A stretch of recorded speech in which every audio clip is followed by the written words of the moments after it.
Yuk ikut donasi dakwah, mari ambil bagian dalam mendukung dakwah pemuda Syabab. Donasi bisa disalurkan ke rekening berikut. Saat ini lagi ada fenomena yang viral di sosial media nih Ustaz.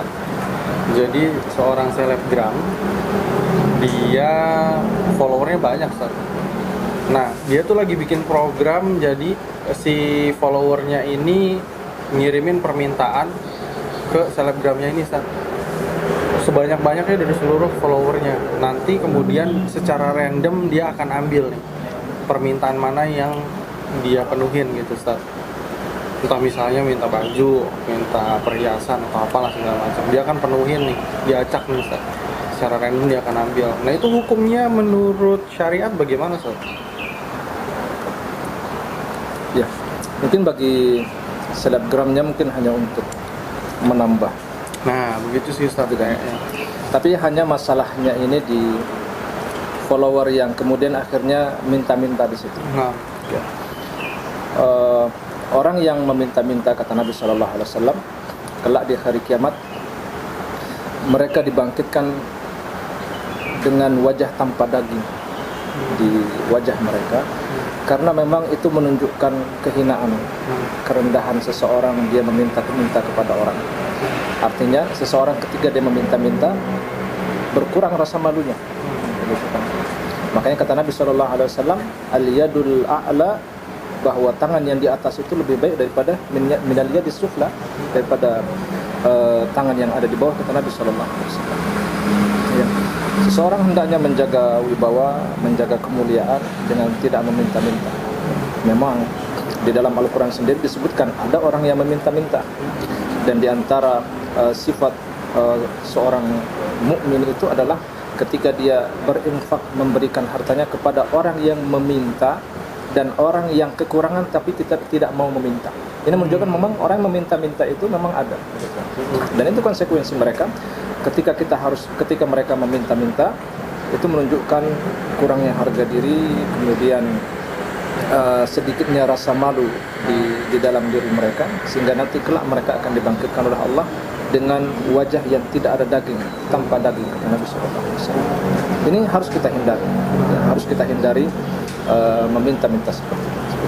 jadi kalau memang Apalagi diacak begitu kan, orang sudah meminta nggak dapat. Ini kalau dapat mungkin masih mending lah, begitu kan. Ini minta nggak dapat dan berharap kepada manusia, padahal mungkin dia punya uang untuk membeli sendiri. Nah, Ya. itu Beli sendiri. fenomena, makanya justru Ustaz. Jadi ya kita mendingan nggak usah ikutan gitu Nggak usah Ustaz, ikutan. Ya. Jangan kita ikutan jadi bahan yang seperti itu. Nah, betul Ustaz. Syukran Ustaz jawabannya Ustaz. Jazakallah. Satu lagi nih Ustaz, anak kemarin ketemu dengan beberapa goeser yang bahwa pemerintah ini kan sudah memberikan jalur hak untuk para pengendara sepeda.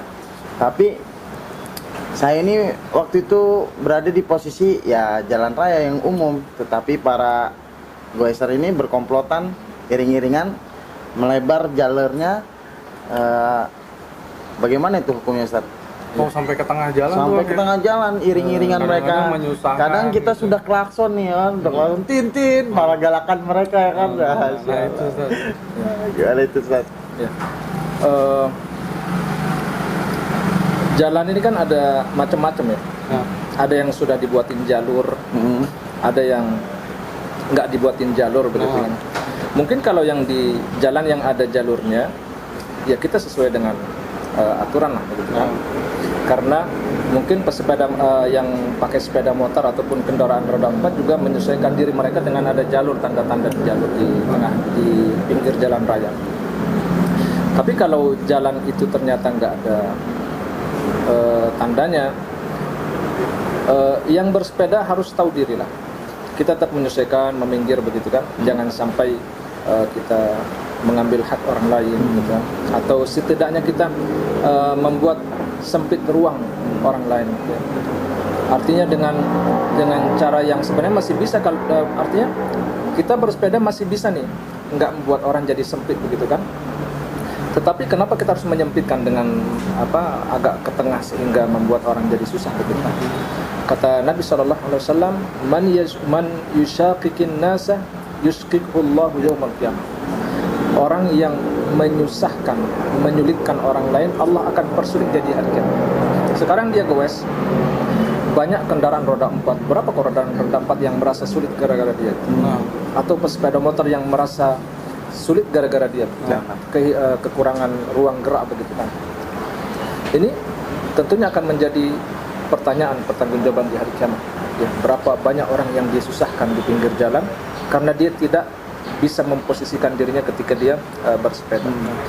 Kemudian kata Allah, ya ibadi inni haramtu dzulma ala nafsi. Wahai hambaku, aku sudah mengharamkan diriku melakukan kezaliman, kata Allah. Wa ja'altuhu bainakum muharrama. Aku juga jadikan kezaliman itu haram terjadi di tengah-tengah kalian. Bukan hanya di antara umat Islam, bukan hanya di antara sesama manusia, bahkan di sini kata Allah di antara kalian, kata Allah Subhanahu wa taala. Baik itu muslim ataupun kafir, selama dia punya hak di situ, enggak boleh kita menzalimi mereka. Maka kata Allah, fala tadzalamu, jangan kalian saling menzalimi.